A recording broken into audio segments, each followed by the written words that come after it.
Hi friends, welcome to TM Rainbow's kitchen. நாம் இன்றைக்கி நல்ல மொறுமொறுன்னு கிறிஸ்பியாக பேக்கரியில் கிடைக்கக்கூடிய அதே டேஸ்ட்டில் வெங்காய பக்கோடா ரொம்ப ஈஸியாக வீட்டிலையே எப்படி செய்யலான்னு பார்க்க போகிறோம். இந்த வெங்காய பக்கோடாவை டீ டைமில் சேர்த்து சாப்பிடும்போது சூப்பரான காம்பினேஷனாக இருக்கும். இந்த மாதிரி மழை பெய்கிற டைமில் நல்ல மொறுமொறுன்னு கிறிஸ்பியாக செஞ்சு கொடுத்து பாருங்கள். எல்லாருமே வேணும்னு கேட்டு வாங்கி சாப்பிடுவாங்க. இந்த டேஸ்டியான வெங்காய பக்கோடாவை எப்படி செய்யலான்னு பார்க்கலாம் வாங்க. ஒரு அகலமான பாத்திரம் எடுத்துக்கோங்க. அதில் 1.5 கப் கடலை மாவு சேர்த்துக்கோங்க. கடலை மாவுக்கு அளவு எதுவுமே இல்லை, உங்களுக்கு விருப்பமான அளவுக்கு நீங்கள் சேர்த்துக்கலாம். கடலை மாவு சேர்க்கறதுக்கு முன்னே ஒரு சல்லடை வச்சு நல்லா சலிச்சிட்டு சேர்த்துக்கோங்க. அப்போ தான் தூசி குப்பை எதுவாக இருந்தாலும் சரியாயிடும். இப்போ இந்த மாவுக்கு தேவையான அளவு உப்பு சேர்த்துக்கலாம். நான் 1/4 ஸ்பூன் அளவு உப்பு சேர்த்துக்கிறேன். கடலை மாவில் நேச்சுரலாகவே ஒரு உப்பு டேஸ்ட் இருக்கும், அதனால் உப்பை பார்த்துட்டு சேர்த்துக்கோங்க. டேஸ்ட்டுக்காக 1/2 ஸ்பூன் கரம் மசாலா தூள் சேர்த்துக்கிறேன்.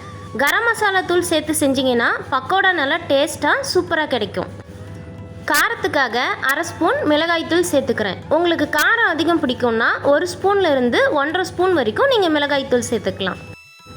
இது கூடவே 2 ஸ்பூன் பச்சரிசி மாவு சேர்த்துக்கோங்க. வீட்டில் அரைச்சது கடையில் வாங்கினது எதுவாக இருந்தாலும் நீங்கள் சேர்த்துக்கலாம். அரிசி மாவு சேர்த்து செய்யும்போது பக்கோடா நல்லா கிறிஸ்பியாக மொறுமொறுன்னு கிடைக்கும்.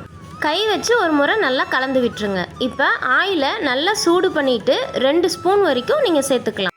ஆயில் நல்லா சூடாக இருக்கிற மாதிரி பார்த்துட்டு சேர்த்துக்கோங்க. ஆயிலை மாவில் ஊற்றுனீங்கன்னா மாவு இந்த அளவுக்கு பொரிஞ்சு வரணும். இதுவும் பக்கோடா நல்லா கிறிஸ்பியாக வரதுக்காக தான். இப்போது கரண்டி வச்சு ஒரு முறை நல்லா கலந்து விட்டுருங்க.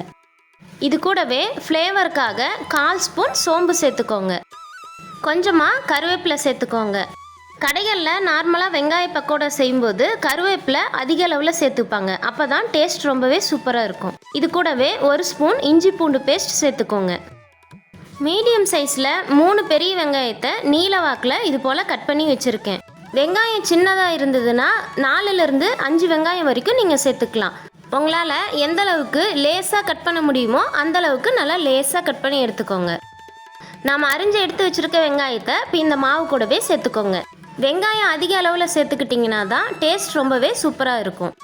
இப்போ மாவு வெங்காயம் ரெண்டுமே நல்லா மிக்ஸ் ஆகிற அளவுக்கு ஒரு முறை கலந்து கொடுங்க. ரொம்ப அழுத்தம் கொடுத்து பிசையக்கூடாது. மெதுவாக வெங்காயத்து கூட மாவு நல்லா மிக்ஸ் ஆகிற அளவுக்கு கலந்து விட்டிங்கன்னா போதும். இப்போது கொஞ்சம் கொஞ்சமாக தண்ணி தெளித்து கடலை மாவு வெங்காயம் ரெண்டும் ஒன்றோட ஒன்று நல்லா மிக்ஸ் ஆகிற அளவுக்கு பிசைஞ்சு விடுங்க.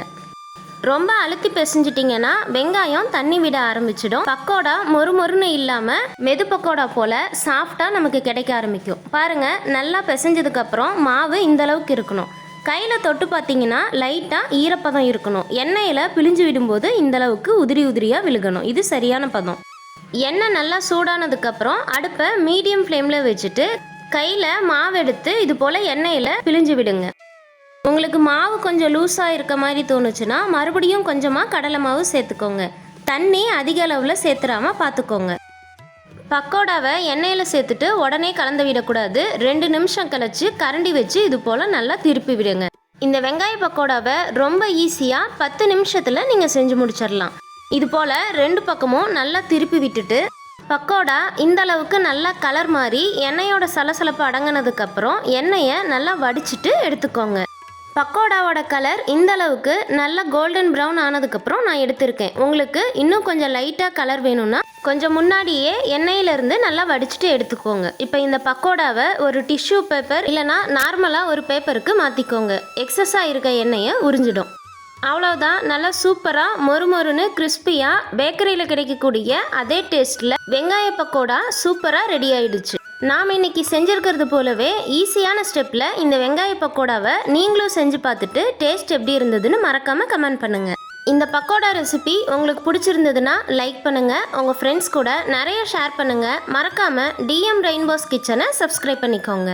மறுபடியும் ஒரு சூப்பரான ரெசிபியோட பார்க்கலாம். தேங்க்யூ.